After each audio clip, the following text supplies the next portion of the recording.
এই জন্য আমাদের যুবকদেরকে সবার আগে যতই বিপ্লবের স্বপ্ন দেখেন রে ভাই, যতই হাদি হওয়ার স্বপ্ন দেখেন, মনে করেন আরে আমি হাদি হয়ে যাব, আমি হাদি হব, আমরা সবাই হাদি হব, না কি যেন স্লোগান আছে, আমরা সবাই এরকম একটা স্লোগান আছে, হ্যাঁ হ্যাঁ, আর আমরা সবাই হাদি হব, এরকম হাজার কেন আপনারা লাখ লাখ যুবক মিলে স্লোগান দেন, কিচ্ছু হইতো না। সোজা কথা বলে দিলাম, কিচ্ছু হবে না।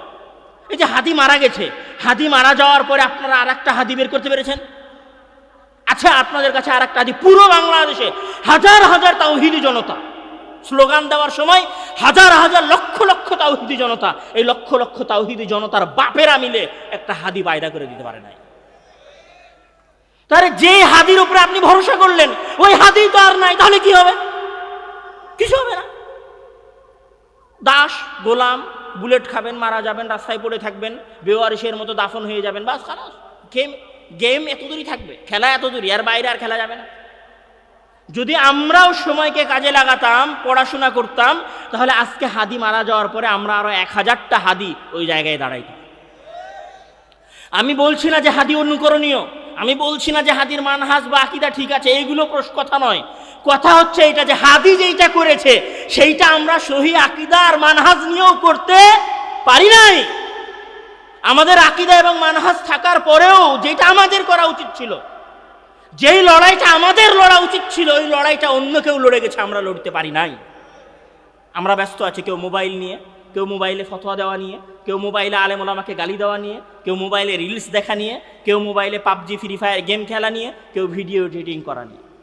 প্রথম পদক্ষেপ লাগবে সময়কে 100 কাজে লাগাতে হবে। রাস্তায় চলতে ফিরতে পড়তে হবে, বাসের মধ্যে পড়তে হবে, গাড়ির মধ্যে পড়তে হবে, মিশুকে বসে পড়তে হবে, টেম্পুতে বসে পড়তে হবে, সময়কে কাজে লাগাতে থাকতে হবে। যদি কোনো কিছু করার না থাকে তাহলে জিকির করতে থাকতে হবে, সুবহানাল্লাহি ওয়া বিহামদিহি সুবহানাল্লাহিল আযীম আল্লাহু আকবার, এরকম করে জিকির করতে থাকতে হবে। এটা হচ্ছে প্রথম কথা। দ্বিতীয় কথা হচ্ছে যে জ্ঞান অর্জন করতে হবে সময়কে কাজে লাগানোর পরের পয়েন্ট। অনেক অসংখ্য পয়েন্ট আছে, এই পয়েন্টগুলো যে একমাত্র পয়েন্ট বিষয়টা এরকম না, কিন্তু মূল পয়েন্টগুলোর একটা হচ্ছে, দ্বিতীয় হচ্ছে যে জ্ঞান অর্জন করতে হবে। জ্ঞান অর্জন কেন করতে হবে? আসলে জ্ঞান অর্জন করতে হবে এই কথাটা বলার আগে আমি একটা কথা বলে নেই। সেটা হচ্ছে যে মুসলমানদের আজীবনের ইতিহাস, মানে মুসলমানদের ইতিহাসে জ্ঞান অর্জন করার বাইরে কোনো ইতিহাসই নাই। আবার কথাটা শোনেন, মুসলমানদের ইতিহাসে, মানে এই যে আপনারা যে সারাদিন বলেন না আমরা খেলাফত প্রতিষ্ঠা করব, বাংলাদেশে ইসলামী সমাজ প্রতিষ্ঠা হবে, ইসলামী খেলাফত প্রতিষ্ঠা হবে, আল্লাহু আকবার দিয়ে স্লোগান দেন না, ওই ইসলামী খেলাফতে পড়াশোনার বাইরে, ইলম অর্জন করার বাইরে আর কিছুই ছিল না। হাজার হাজার শত শত আলেম ওলামারা, মুসলিম শাসকেরা পর্যন্ত জ্ঞান অর্জন করেছে। আপনি যান উমাইয়া সালতানাতে, মানে রাসূল সাল্লাল্লাহু আলাইহি ওয়াসাল্লামের 4 খলিফার পরের সালতানাত হচ্ছে উমাইয়া সালতানাত। উমাইয়া সালতানাতে কি ছিল? দেমাশকে হাজার হাজার আলেম ওলামা, শত শত আলেম ওলামা, যত বড় বড় মুহাদ্দিসের নাম আপনি বলবেন, ইমাম বুখারী থেকে নিয়ে শুরু করে যত মুহাদ্দিসের কথা আপনি বলবেন, সব মুহাদ্দিস এবং তাবেঈন হচ্ছে কোন যুগের? উমাইয়াদের যুগের। জ্ঞান অর্জন, প্রত্যেক মসজিদ হচ্ছে ইলমের কারখানা, প্রত্যেক মসজিদে দার্স। আপনি দেমাশ আপনি যদি ওই সময়ের ইতিহাস খোলেন তাহলে আপনি দেমাশকের এরকম একটা মসজিদও পাবেন না যেই মসজিদে ইলমের দার্স হইতো না। এরকম একটা মসজিদও পাবেন না যেই মসজিদে মানুষেরা, সাধারণ মানুষেরা জ্ঞান অর্জন করার জন্য আসতো না। আপনি যদি তাদের পরে, উমাইয়াদের পরের শাসকদের ইতিহাস খোলেন, বাগদাদীয়দের ইতিহাস খোলেন, বাগদাদে জ্ঞান অর্জন, পুরো বাগদাদের ইতিহাস, বাগদাদের যে 200-250 বছরের যে ইতিহাস আছে আব্বাসীয়দের, এই 200-250 বছরের ইতিহাসে ওয়াল্লাহে উমাইয়াদের সালতানাতে তো যুদ্ধ বিগ্রহ আছে, জিহাদ আছে, আর আব্বাসীয়দের সালতানাতে জ্ঞান অর্জন করার বাইরে কিছুই নাই, খালি জ্ঞানই অর্জন করেছে ওরা। এবং পৃথিবীর সবচেয়ে বড় গবেষণাগার, মানে এরকম 100টা অক্সফোর্ড লাগবে। আব্বাসীয়রা যে গবেষণাগার প্রতিষ্ঠা করেছিল, ওইরকম একটা গবেষণাগার প্রতিষ্ঠা করতে, যেটার নাম ছিল হাউস অব উইজডম।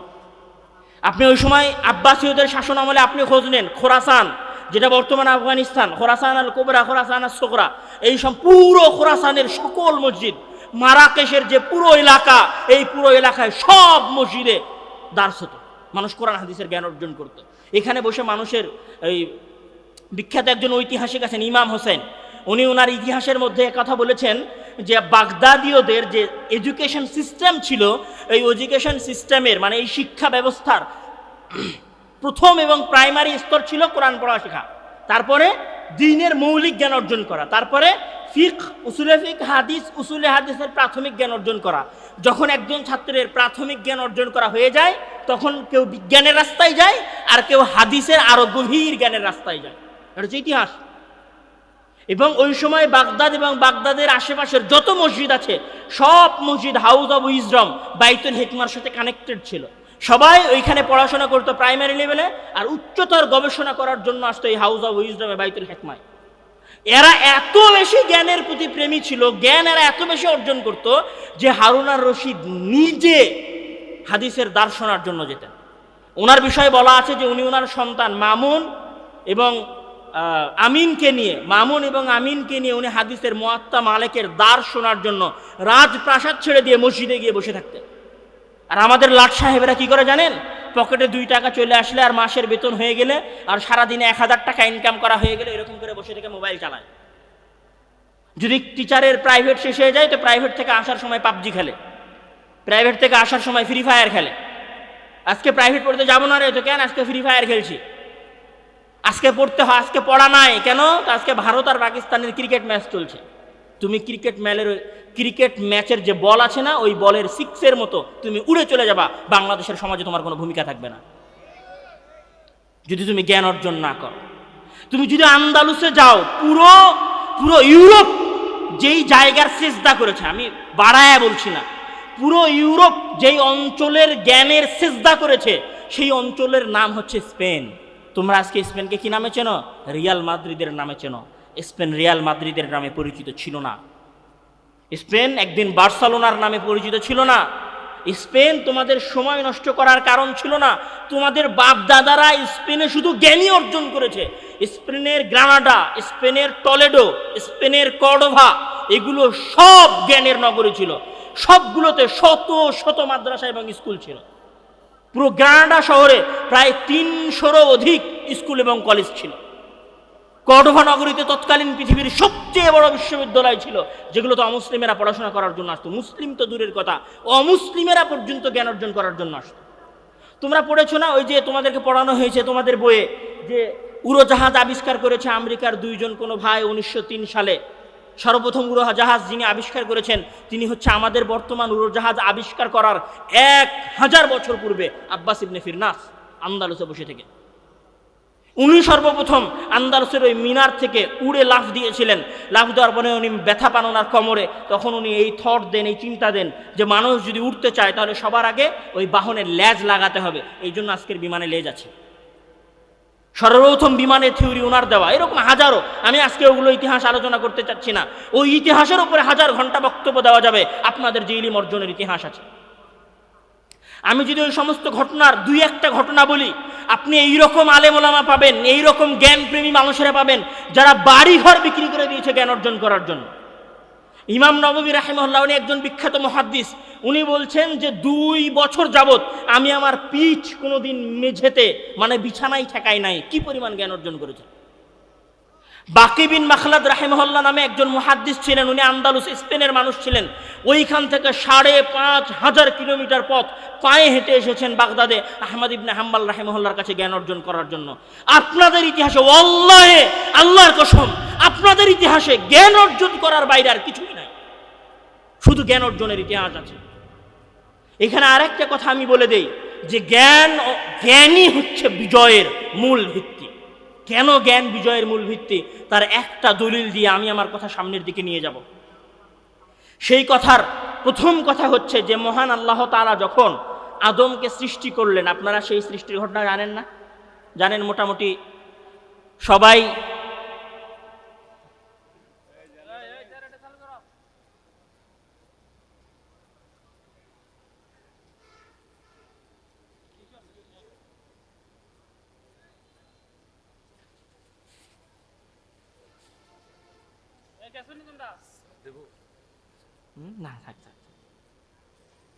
প্রমাণ করার জন্য কি দিয়েছিলেন? জ্ঞান দিয়েছিলেন। আজকে যদি কেউ শ্রেষ্ঠ হইতে চায়, তাহলে তাকে কি অর্জন করতে হবে? জ্ঞান অর্জন করতে হবে। ওই দিন ফেরেশতারা আদমকে সিজদা করেছিল। আপনি যদি চান যে আজকে সারা বিশ্ব আপনার পায়ের নিচে এসে সিজদা করুক, তাহলে আপনাকে কি অর্জন করতে হবে? জ্ঞান অর্জন করতে হবে। সাকিব আল হাসান কেন? সাকিব আল হাসানের মতো 100টা ক্রিকেটার যদি বাংলাদেশে আগামী 100 বছর খেলে, সারা পৃথিবীর তাতে কোনো যায় আসে না। ওরা মজা পাবে আপনাকে দেখে, ওরা আনন্দ পাবে আপনাকে দেখে। আপনারা যদি ভারত পাকিস্তানের মতো হাজারো ক্রিকেট অনুষ্ঠানের আয়োজন করেন, আর সেই অনুষ্ঠানে যদি লক্ষ লক্ষ দর্শক হয়, আগামী 50 বছর যাবত এই লক্ষ লক্ষ দর্শকে আমেরিকান, ইউরোপিয়ান এবং ব্রিটেনের কোনো এবং ইসরায়েলের কোনো যায় আসে না। ওরা এগুলোকে গুরুত্ব দেওয়ারই দরকার মনে করে না। ওরা তো মনে করে সব গরু ছাগল সময় নষ্ট করার জন্য যাইতেছে খেলা দেখতে। এদেরকে নিয়ে আবার টেনশন করার সময় আছে নাকি? এটা কি করবে? আজকে আপনি, আপনার কাছে পৃথিবীর সবচেয়ে বেশি সোনা আছে, আপনার কাছে পৃথিবীর সবচেয়ে বেশি তেল আছে, আপনার কাছে পৃথিবীর সবচেয়ে বেশি ইউরেনিয়াম আছে, আফগানিস্তানের কাছে পৃথিবীর এত বেশি দুর্লভ পদার্থ আছে যেটা পৃথিবীর আর কারোর কাছে নাই। সবচেয়ে বেশি সোনা আছে মুসলমানদের আফ্রিকান অঞ্চলগুলোতে, আর সবচেয়ে বেশি তেল আছে মধ্যপ্রাচ্যের এই অঞ্চলগুলোতে। মানে টাকা পয়সা, অর্থ সম্পত্তি সব হচ্ছে আপনার কাছে, আর আপনি সেজদা করেন ইসরায়েল, আমেরিকা আর ব্রিটেনের পায়ের তলে গিয়ে। আমি আপনাকে মজার কথা শোনাই। আজকে ধরেন কোটি কোটি টাকা খরচ করে, লক্ষ লক্ষ টাকা খরচ করে, বিলিয়ন ডলার খরচ করে আমি একটা শহর বানাইলাম, ধরেন দুবাই বানালাম। আগামীকাল সকালে আপনারা কল্পনা করেন যে এই দুবাই শহরে কোনো মার্সিডিজও নাই, কোনো BMW নাই, কোনো লুম্বেরগিনিও নাই, কোনো উন্নত মানের কাডিলাক গাড়িও নাই, তাহলে ওইটার দুবাই শহর থাকবে? আমি না বুঝাতে পারি না এই কথা আপনাকে। আপনার কাছে তেল আছে, আপনি তেল বিক্রি করেছেন, কোটি কোটি টাকা ইনকাম করেছেন।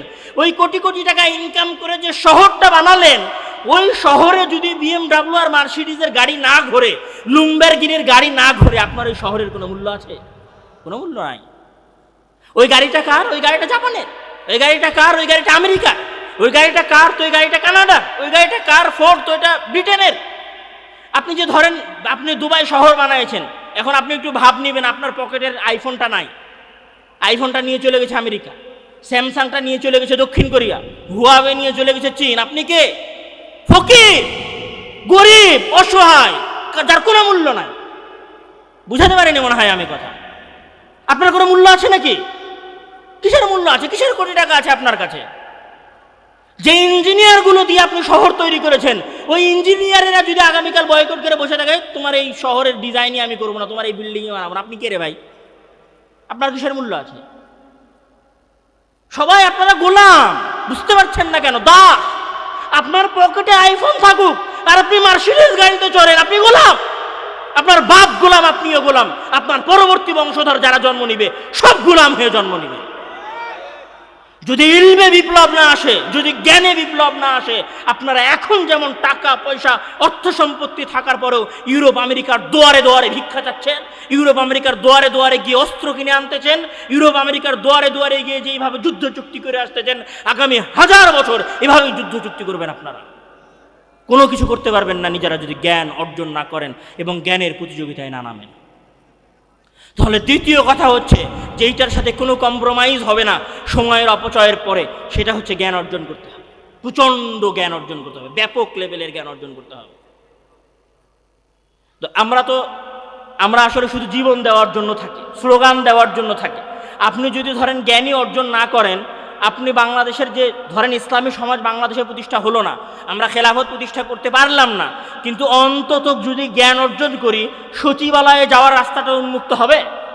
যদি জ্ঞান অর্জন করি জজ কোর্ট হাইকোর্টে যাওয়ার রাস্তাটা উন্মুক্ত হবে। আপনি স্লোগান দিচ্ছেন যে সচিবেরা সুদ খায়, সচিবেরা ঘুষ খায়, সচিবেরা উমুক, সচিবেরা তুমুক, আপনি স্লোগান দিতেই থাকেন। যাদের পড়াশোনা করে ওই জায়গায় যাওয়ার, তারা পড়াশোনা করে ওই জায়গায় যাবে আর টাকা খাবে। আপনি একটা জমি রেজিস্ট্রি করার জন্য টাকা দিবেন, একটা বিল্ডিং বানানোর জন্য টাকা দিবেন, আপনি সব জায়গাতে কি দিতে থাকবেন? ঘুষ দিয়ে দিয়ে আপনি কাজ করাতে থাকবেন। আপনি যেরকম গোলাম ছিলেন গোলামই থাকবেন। তাহলে আপনাকে সবার আগে আপনার সন্তানকে পড়িয়ে মানুষের মতো মানুষ করে ওই জায়গাগুলোতে পাঠাতে হবে।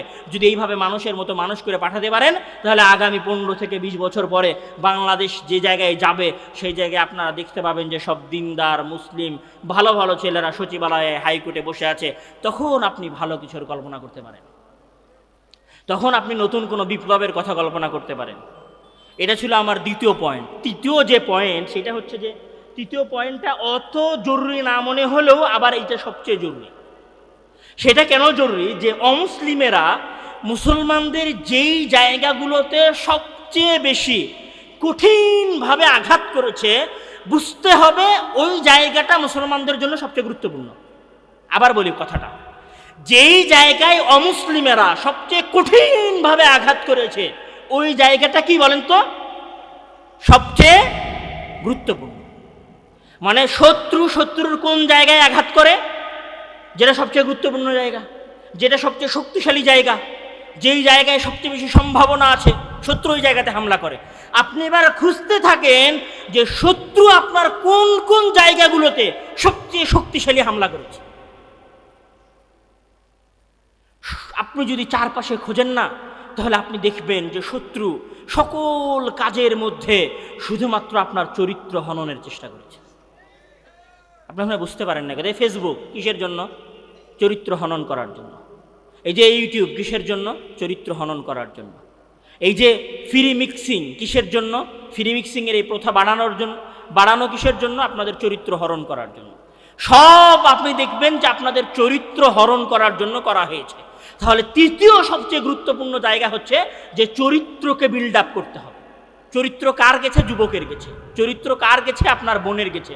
মানে আপনার বোন আর আপনার ভাইয়ের চরিত্র এবং ক্যারেক্টারকে ঠিক করতে হবে। এই ক্যারেক্টারের যেটা সবচেয়ে গুরুত্বপূর্ণ জায়গা মেয়েদের জন্য, সেটা হচ্ছে পর্দা। আসলে যখন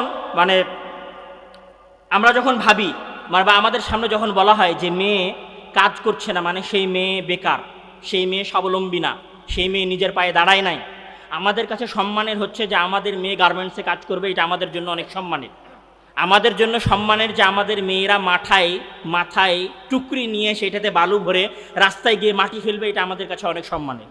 আমাদের মেয়েরা ডাক্তার ইঞ্জিনিয়ার হবে, এটা আমাদের কাছে অনেক সম্মানের। আমি এবার আপনাকে প্রশ্ন করি, আচ্ছা ডাক্তার ইঞ্জিনিয়ার হওয়া বেশি সহজ নাকি ডাক্তার ইঞ্জিনিয়ার বানানোর কাজটা বেশি সহজ? ডাক্তার ইঞ্জিনিয়ার, আবার উল্টো করে প্রশ্ন করি, ডাক্তার ইঞ্জিনিয়ার হওয়া বেশি কঠিন নাকি আর একজনকে তারবিয়াত করে পরিচর্যা করে ডাক্তার ইঞ্জিনিয়ার বানানো বেশি কঠিন? বলেন, বানানো বেশি কঠিন। আচ্ছা 1000 কোটি টাকার কোম্পানি বানানো বেশি কঠিন নাকি 1000 টাকার কোম্পানি বানানো বেশি কঠিন? 1000 কোটি টাকার কোম্পানি বানানো বেশি কঠিন। তাহলে যে 1000 কোটি টাকার কোম্পানি বানানোর চ্যালেঞ্জ নিবে, পেশা গ্রহণ করবে, সে সবচেয়ে বড় চ্যালেঞ্জ নেয় নাই? সে সবচেয়ে বড় পেশা গ্রহণ করেনি? তাহলে ইসলাম মায়েদেরকে যে দায়িত্বটা দিয়েছে সেটা হচ্ছে পৃথিবীতে যত পেশা আছে, পৃথিবীতে যত কাজ আছে, ওই কাজের মধ্যে সবচেয়ে কঠিন কাজ এবং কঠিন পেশা মায়েদের কাছে সমর্পণ করা হয়েছে। সেটা কি? সন্তানকে মানুষের মতো মানুষ করার পেশা। মানে আপনি কেন কিভাবে মনে করা শুরু করলেন যে আমি যদি গার্মেন্টসে যাই এটা সম্মানী পেশা? আরে ওইটা তো যে কেউ করতে পারে, ওইটা তো কোনো পেশাই না। আপনি যদি বাস্তবেই আপনার বাপের বেটি হয়ে থাকেন তাহলে আপনি একটা সফল সন্তান পয়দা করে দেখান দেখি। আপনি যদি ঘরের মধ্যে বসে থেকে একটা সফল সালাউদ্দিন আইবি বানিয়ে দিতে পারেন তাহলে পুরো বাংলাদেশ একদিন স্বাধীন হয়ে যাবে। আপনারা যদি ঘরের মধ্যে বসে থেকে একটা হাদি পয়দা করেছেন, আমাদের মা বোনেরা যদি আগামী 15 বছরে হাদির মতো সহি আকীদার এবং ইমানে বলিয়ান হাজার হাদি পয়দা করতে পারে, এই বাংলাদেশ আজাদ হওয়ার জন্য কিছু লাগবে না?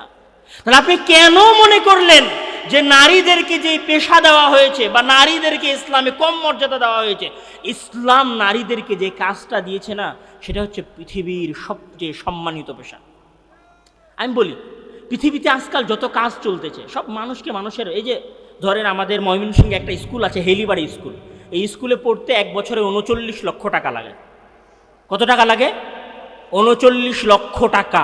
ওই 39 লক্ষ টাকাটা একজন ছাত্রের এক বছরে লাগে। মানে একজন ছাত্রকে মানুষ করার, মানে মানুষের মতো মানুষ করার এক বছরের বিল কত? 39 লক্ষ টাকা এক বছরের বিল। তাহলে একটা মা সন্তান পয়দা করার পর থেকে একদম পূর্ণ বুঝমান হয়ে যাওয়া পর্যন্ত মানুষ করতেছে। তাহলে ওই স্কুলের যে মাস্টার আছে, যে প্রিন্সিপাল আছে, যে শিক্ষক আছে, ওই শিক্ষকের চেয়ে ঘরে বসে যে মা সন্তানকে পাঠ দিচ্ছে, সে বেশি সম্মানিত পেশায় নয়? তার যে মূল্য, সেই মূল্য ওই ৩৯ লক্ষ টাকার কয়েকশো ডবল। তাহলে আপনি কিভাবে মনে করলেন যে মায়েদের পেশা অত গুরুত্বপূর্ণ পেশা না? তৃতীয় যে পয়েন্টটা বলে আমি আমার কথা শেষ করে দিব, সেটা হচ্ছে আমাদের এমন মা বোনের একটা শ্রেণী লাগবে, আমাদের এমন বোন লাগবে এবং এমন মা লাগবে যারা আপনাদের স্ত্রী নয়, বরং আপনাদের সন্তানের প্রকৃত তারবিয়াতকারী হবে। যেই দিন আপনারা ঘরে ঘরে ইমাম বুখারীর মায়ের মতো মা পায়দা করতে পারবেন, যেই দিন আপনারা ঘরে ঘরে ইমাম মালিকের মায়ের মতো মা নিয়ে আসতে পারবেন, যেই দিন আপনারা ঘরে ঘরে আব্দুর রহমান আর দাখিলের মায়ের মতো মা নিয়ে আসতে পারবেন, এরকম হাজার ঘরে যদি এরকম হাজারটা মা পায়দা হয়, বাংলাদেশে যে সমস্ত যুবকেরা তৈরি হবে, ওরা বাংলাদেশের সবচেয়ে সাহসী এবং সবচেয়ে অপ্রতিদ্বন্দ্বী সন্তান হিসেবে পায়দা হবে। এজন্য মিশন নেন, বিপ্লব, সমাজ পরিবর্তন করা, সমাজের জন্য কিছু করা মানে স্লোগান দেওয়া নয় রে ভাই। আমার পুরো আলোচনার সারমর্ম হচ্ছে এইটা, যে সমাজের জন্য কিছু করা মানে রাস্তা বন্ধ করা নয়। সমাজের জন্য কিছু করা মানে রাস্তা বন্ধ করে হরতাল করে আইন পরিবর্তন করা নয়। সমাজের জন্য কিছু করা মানে সমাজের ঘরে ঘরে এমন যুবক পায়দা করা যারা আজ থেকে 15 বছর পরে, আজ থেকে 20 বছর পরে পুরো বাংলাদেশকে সমূলে পরিবর্তন করে দিতে পারবে। এইটা হচ্ছে প্রকৃত কাজ। ছেড়ে দেন সবকিছু। এখানে যে সমস্ত যুবকেরা আছেন তাদের উদ্দেশ্যে আমার কথা, জ্ঞান, সময়কে কাজে লাগান, জ্ঞান অর্জন করেন, জ্ঞানে প্রতিদ্বন্দ্বিতা করেন। আর তৃতীয় কথা হচ্ছে, আপনাদের যাদের মা এবং বোন আছে তাদেরকে এখন থেকে শিক্ষা দেন যে মারিয়াম আলাইহিস সালাম হয়ে যাও, যেন তোমার গর্ভে ঈসা জন্ম নেয়। আবার বলছি, তোমরা এই উপদেশ দেন যে তোমরা মারিয়াম আলাইহিস সালাম হয়ে যাও, যেন তোমাদের গর্ভে কে জন্ম নেয়? ঈসা জন্ম নেয়। যেই দিন আমাদের মেয়েরা মারিয়াম হবে, যেই দিন আমাদের মেয়েরা আয়েশা হবে, যেই দিন আমাদের মেয়েরা ইমাম আহমদ ইবনে হাম্বলের মায়ের মতো হবে, সেই দিন আমাদের ঘরে মুহাদ্দিস, সেই দিন আমাদের ঘরে বিপ্লবী, সেই দিন আমাদের ঘরে তারেক বিন জিয়াদের মতো মুজাহিদেরা পায়দা হবে, সেই দিন আমাদের ঘরে মোহাম্মদ বিন কাসিমের মতো বিপ্লবীরা পায়দা হবে।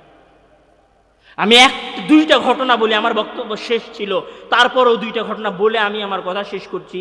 ইমাম আহমদ ইবনে হাম্বল রাহিমাহুল্লাহ বলছেন, ইমাম আহমদ ইবনে হাম্বল হচ্ছে 10 লক্ষ হাদিসের হাফেজ।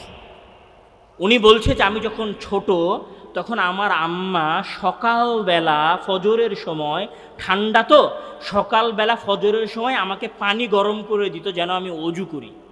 অজু করার পরে আমার মা আমার পিছনে পিছনে হেঁটে আসতো আমার মসজিদে যাওয়া পর্যন্ত।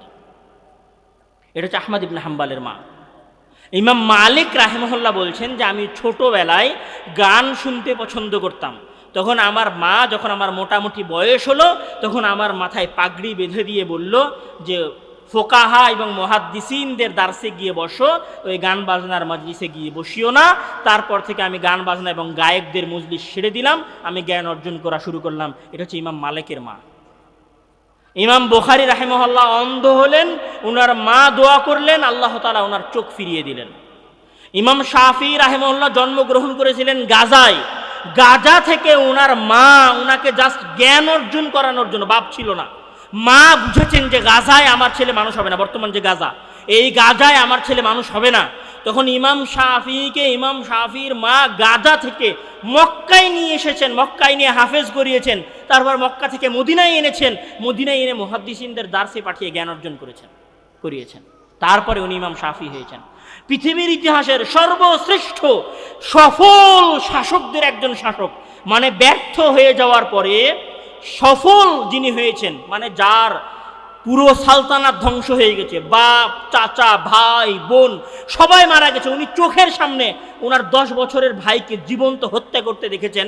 এই শাসকের নাম হচ্ছে আব্দুর রহমান আদ-দাখিল। উনি 18 বছর বয়সে পালিয়ে বেড়ানো শুরু করেছেন। 18 বছর বয়স থেকে নিয়ে শুরু করে 24 বছর বয়স পর্যন্ত পালিয়ে বেরিয়েছেন, মানে আমার চাইতে জুনিয়র বয়সে, আমার চাইতে কম বয়সী। ওই যুবক যখন স্পেনে ঢুকেছেন, আমরা যে আধুনিক স্পেন নিয়ে গর্ব করি, ওই আধুনিক স্পেন আব্দুর রহমান আদ-দাখিল প্রতিষ্ঠা করেছেন। ওনার এই প্রতিষ্ঠার পেছনে সব হারিয়ে ফেলেছিলেন উনি, কিছুই ছিল না ওনার, শুধু এতটুকুই ছিল যে ওনার পেছনের যে মা ছিলেন প্রচণ্ড লেভেলের দিনদার এবং পরহেজগার মা ওনার পিছনে ছিলেন। এই কারণে আব্দুর রহমান আদ-দাখিল পৃথিবীর ইতিহাসের সর্বশ্রেষ্ঠ সালতানাত প্রতিষ্ঠা করেছে। আব্দুল্লাহ ভাই একটা কথা বলে, মা যত দিনদার হবে, মা যত নরম হবে, সন্তান তত পাওয়ারফুল হবে। আমাদের তৃতীয় কাজ হচ্ছে আমাদের মা বোনদের প্রকৃত পেশায় ফিরিয়ে নিয়ে যাওয়া, সন্তানকে সন্তানের মতো সন্তান বানানোর পেশায় ফিরিয়ে নিয়ে যাওয়া। আল্লাহ তাআলা আমাদেরকে সময় কাজে লাগানোর তৌফিক দান করুক, জ্ঞান অর্জন করার তৌফিক দান করুক, এবং আমাদের মাদেরকে ঘর থেকে বিপ্লবী পায়দা করার তৌফিক দান করুক। আল্লাহুম্মা আমিন। ওয়া আখিরু দাওয়ানা আলহামদুলিল্লাহি রাব্বিল আলামিন। আসসালামু আলাইকুম ওয়া রাহমাতুল্লাহি ওয়া বারাকাতুহু।